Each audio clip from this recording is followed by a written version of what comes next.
everybody, this is Chad here from CNR Reviews. I'd like to do a review today on the Glock 26. This is the case that it came with. This is the Generation 4. And so it came with 3 magazines, 10 rounders. It's got a little mag loader there. Actually like to, we'll do a takedown on it and everything like that. I'm carrying their MagTech Guardians, I believe, and they're 115 grain plus P. These are just semi-permanent for now. You can find these for like 13, 14 bucks a box, and I want to say feet per second is like 1250 or something like that, and it's got almost 400 pounds of force from the muzzle, so that's the thing's going to go into you and probably go out of you too. So we are going to be doing a ballistics test with them eventually as well. Anyways, this is the Glock 26 Generation 4. I don't know if you can see that. It's got the fixed sights. I better not hear any smart-ass comments of pull the trigger at this thing. But those are the sights on there. I probably will eventually replace them with some night sights. But at the moment, I'm actually pretty pleased with these things. Seem to be doing well. Let's see, there's the Gen 4 too. That way you guys know for sure. Generation 4 has got a couple different things compared to Gen 3. It has the removable back straps, replaceable back straps. I believe the mag release is a little bit bigger. It's got a couple different things on there, but it shoots great. One thing that I will say once I take it down, I'll go and show you something that I've heard a lot of people complain about. But basic takedown of this gun, you want to make sure you dry fire the weapon, which you can do. Pull back until it clicks. You'll push down on these levers right here. Sorry about the paint. I'm painting my house. Release. Pull the slide off. There's the internals. And there we go. So I'll also be showing you guys how to go and replace the trigger bar in there.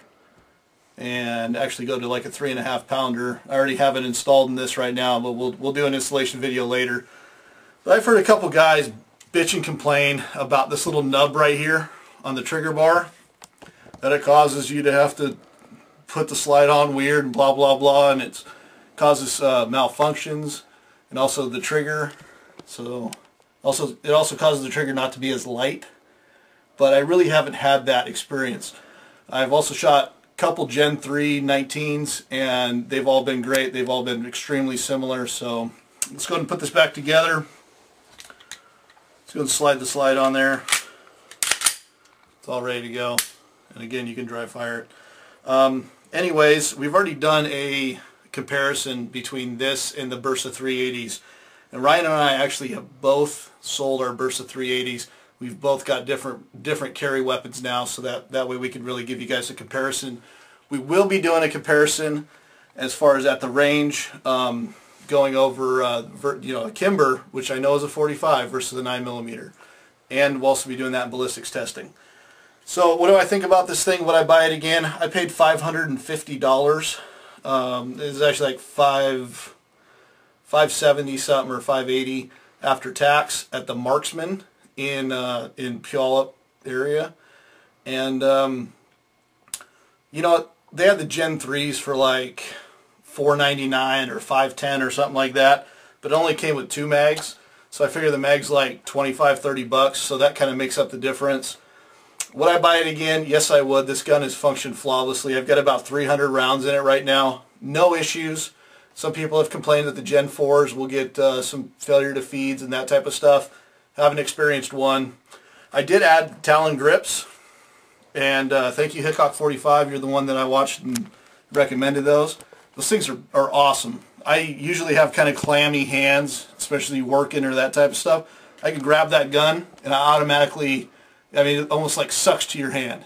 If you guys don't have any experience with the Talon grips, they kind of feel like sandpaper or like skateboard tape material. It's really rough. So they're very easy to install. Just make sure you follow the directions. I got them for 10 bucks. So again, thanks Hickok 45. On the magazines, one thing I have heard guys say is, I don't need a magazine extension, but I'll tell you what, they really do help you control the weapon. These are just little Pierce grip ones. These are not +1 or +2. And there you go, there's the magazine. But I've got 2 of these versions, and then I've got one with the solid bottom on it. And again, it's not a +1 or anything like that. I didn't want to mess with the spring. So they are a pain in the ass to get off the bottom base plate. I actually had to take a screwdriver, flathead, or I'm sorry, not flathead, a needle nose, and actually grip them on the side and pull them off. So, you know, don't get discouraged if you're having trouble. Keep trying. They will eventually pop off. If you're replacing them and you ruin them, guess what? You can get them for a couple bucks. It's not a big deal. Other than that, this is a great little gun. This is not a beginner's weapon. If you're just new to weapons, I know a lot of guys will go, I want a Glock. And I've heard guys go, hey, do you have one that I can shoot right now? If you've never been around firearms, this weapon, to me, really doesn't have any types of safeties.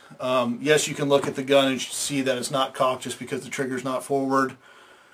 So that's more of like a visual safety. I know on the, I believe it's the Gen 4s, it really pops out when you have a round in here, the little extractor. And I know some people go the trigger safety, but if you're not new to handguns, and you know, that pops out.